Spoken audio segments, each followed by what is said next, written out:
8th season start అవుతుంది కదా, so ఎలా అనిపిస్తుంది మరి బిగ్ బాస్ లో ప్రోమో గినగా వచ్చేసి నాగార్జున గారిది, సో మీకు ఎలా అనిపించిందమ్మా?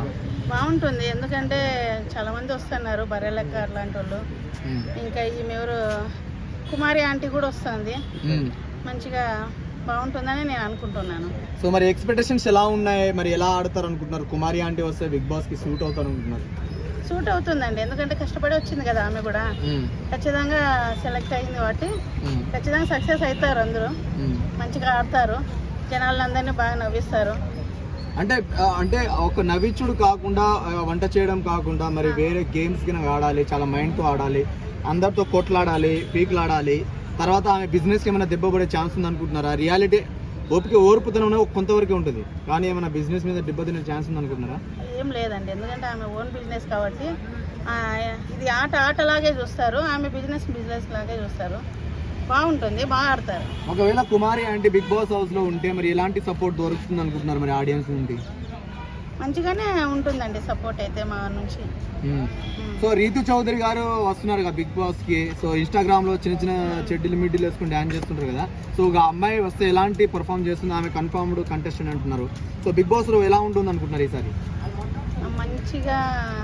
మంచిగా చేస్తుంది, అంటే ఇంకా మామూలుగా రీల్స్ లో అంతా చేసింది కదా, సో ఆడుతుంది. అంటే యంగ్స్టర్స్ కి బాగా ఆకట్టుకుంటుందా మరి అమ్మాయి? అదే. సో తేజస్విని గారికి నాకు వస్తున్నారు, అమర్దీప్ గారి భార్య. సో ఎలా ఉండబోతుంది? లాస్ట్ టైం అమర్దీప్ టైటిల్ ఓడిపోయారు, సో ఈసారి ఆమె టైటిల్ గెలిచే ఛాన్స్ ఉంది అనుకుంటున్నారా? మంచిగా ఆడుతుంది, ఎందుకంటే ఆమె సీరియల్స్ కూడా చూస్తుంటాం, మా అభిమాని నేను కూడా. ఎందుకంటే సీరియల్స్లలో కూడా మంచిగా గుడ్ నేమ్ ఉంది ఆమెకి, ప్రజల్లో మంచిగా మెప్పు పొంది బాగా మంచిగా ఆడుతుందని నేను అనుకుంటున్నాను. ఒకవేళ వస్తే టైటిల్ విన్ అయ్యే ఛాన్సెస్ ఉన్నాయనుకుంటున్నారు మరి? ఎవరికి అంటే తేజస్విని గారికి. చూద్దామండి ఆటలో ఎలా ఉంటుందని. బర్రెలక్క తెలుసు కదా, బర్రెలక్క ఎలా వస్తుంది, బర్రెలక్క బిగ్ బాస్ హౌస్ లో ఎలా ఉండబోతుంది అనుకుంటున్నారు మరి? మంచిగా ఆడుతుంది, ఫైట్ చేస్తుంది, జనాలను మెప్పిస్తుంది ప్రజల కోసము.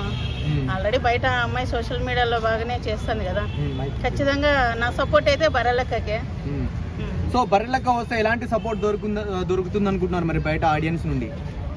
మంచిగా సపోర్ట్ అయితే ఉంటుందండి, ఎందుకంటే అమ్మాయి కష్టపడుతూ ఉంది, కష్టపడే పైకి వచ్చింది. సోషల్ మీడియాలో కావచ్చు, ఎక్కడైనా రాజకీయంగా కావచ్చు, బిగ్ బాస్లో కూడా విన్ అవ్వచ్చు. ఓకే, అంటే ఇప్పుడు ఆమె మీద చాలా నెగిటివిటీ ఉంది, సో యూట్యూబర్ల నుంచి కావచ్చు, పబ్లిక్లో కావచ్చు. సో అప్పుడు ఎలక్షన్లో డబ్బు కోసమే ప్రచారం చేసింది అంటున్నారు, ఇప్పుడు ఏమో నమ్మట్లేరు. సో యూట్యూబర్ల మీద క్లైమ్ వేసి డబ్బులు తీసేస్తున్నారు, సో చాలా రూమర్స్ అయితే ఉన్నాయి. మరి ఇవన్నీ దాటుకొని వచ్చి టైటిల్ విన్ అయ్యేదాకా వెళ్ళే ఛాన్స్ ఉంది అనుకుంటున్నారా? అవుతుందండి, ఎందుకంటే ఆమె మంచి నేమ్ వచ్చింది కాబట్టి ఆమెను అనడం అదేం పెద్దగా పట్టించుకోరు. ఓకే, సో ఓవరాల్గా ఒక మాటలో బిగ్ బాస్ కోసం మీరు వెయిట్ చేస్తున్నారా? ఖచ్చితంగా అండి, నాకు కూడా అవకాశం వస్తే నేను కూడా పోతాను బిగ్ బాస్కి, ఎందుకంటే మేము కూడా యూట్యూబర్సే కదా. ఓకే, థ్యాంక్స్ అమ్మా. ఓకే అండి, థ్యాంక్ యూ.